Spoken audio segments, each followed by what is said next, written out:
Avoir de contact avec la presse, va-t-il résister à l'acharnement médiatique durant 6 mois? Pierre Botton, lui, a été remis en liberté pour raison de santé, une mesure de liberté conditionnelle qui fait suite à une tentative de suicide en décembre dernier. Il était condamné à 5 ans de prison, dont 18 mois avec sursis. Aux États-Unis, on les appelle les hackers. Le procès de l'un des plus célèbres pirates informatiques va s'ouvrir aujourd'hui en Californie. En France aussi, de telles affaires existent, mais des entreprises sont très discrètes. Des sociétés sont même spécialisées dans la traque des pirates informatiques. Le reportage est signé Caroline Sins et Jean-Jacques Buty.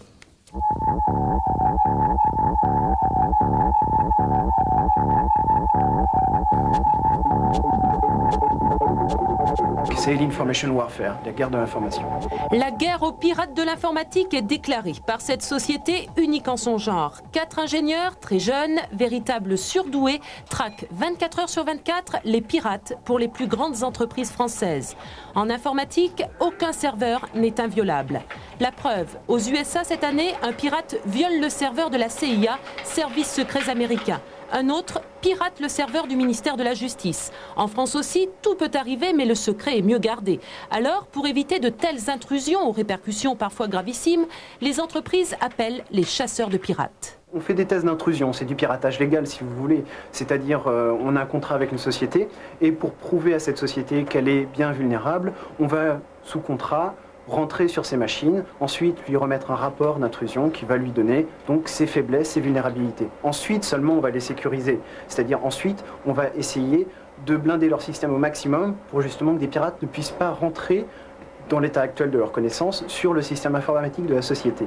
Néanmoins, sur une société quelconque, il y a toujours une faille.